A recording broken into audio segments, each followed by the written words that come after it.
आज विजय कृष्णा गणेश पाटील यांचा फॉर्म राहिलेला आहे आणि सर्व आघाडीच्या सोबत आम्ही ही निवडणूक लढीत आहोत.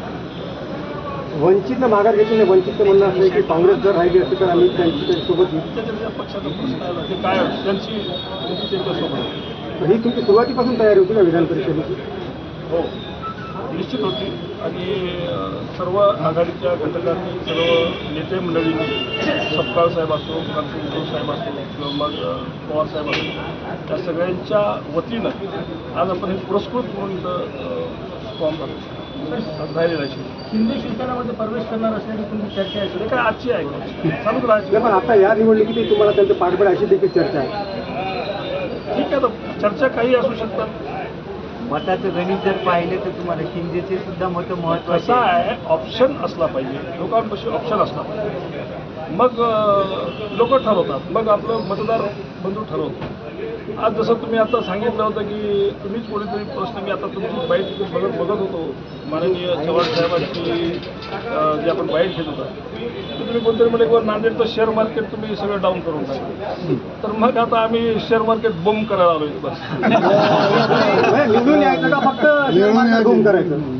निवडणुकीला उभं टाकलं असताना महाविकास आघाडी असताना तुम्हाला हे माहिती आहे की आज जर पाहायला गेलं तर संख्याबळ तुल्यबळ आहेच आहे आणि मतदाराच्या मनात काय आहे आज ऑप्शन असल्याच्या नंतर ते ठरवतील निश्चित. महाविकास आघाडीत ही जागा काँग्रेसला दिली असं चर्चा होती. मग ऐनवेळी ही जागा बदलण्याचा निर्णय का झाला? ठीक आहे, ते पक्षश्रेष्ठी ठरवत असते. आज आपण इथं त्याला हे करण्यात अर्थ नाही. आम्ही आमच्या आपसामध्ये समन्वय केलं आणि खूप मोठ्या अंतकरणाने रामदास पाटलांनी सुद्धा ते मान्य केलं.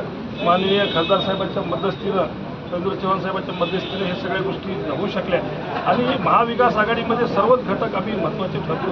त्यामुळं सर्वच महाविकास आघाडीच्या वतीनं हे सगळा निर्णय आम्ही आपले घेण्यात आला. काय बोलणं काय झालं म्हणजे वरिष्ठ स्तरावरून काय बोलणं झालं का उद्धव ठाकरेंचं सपकाळांचं वगैरे ते काय? सपकाळ साहेबांनी आमचे नेते उद्धव साहेबांची तिथं चर्चा खूप वेळ झाली.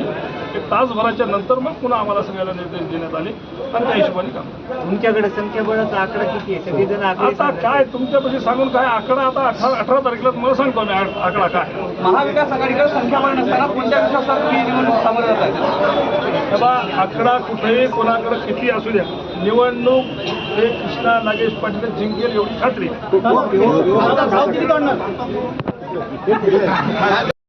जिल्ह्याच्या मतदार विनंती करणार आहे की कुठेही बाहेर फिरायला जाऊ नका. घरी खुश राहा, घरी खुश राहा बस. आता याच्या समजून घ्या. दिवाळी साजरी होणार आहे. दिवाळी लांब आहे, दिवाळी लांब आहे. माझं म्हणणं आहे की फिरायला जाऊ नका. आणि मी तर म्हणतो की अशोक चव्हाण साहेबांनी सुद्धा हे लक्षात घेतलं पाहिजे. मोदी साहेब सांगतायत त्यांचा खराबा करू नका, पैशाची उधळण करू नका. त्यामुळं आपल्याला सगळ्याला आपल्या माध्यमातून मी त्यांना विनंती करणार आहे की बाबा सगळ्या मतदाराला घरी खुशाल राहू द्या, त्यांना आनंदात राहू द्या, त्यांना मजा करू द्या. तुमचे उमेदवार आता ते मतदार ठरवतील. आज असं म्हणणं म्हणजे मतदाराचा अवमान आहे. आणि तुम्हाला मी सांगतो जे गृहीत धरून चालले होते सगळेजण तर त्याला कुठं ना कुठंतरी मतदाराला वाव मिळाला पाहिजे, मतदाराला त्यांचं मत व्यक्त करता आलं पाहिजे. यासाठी म्हणून आमचा महाविकास आघाडीचा प्रयत्न आहे.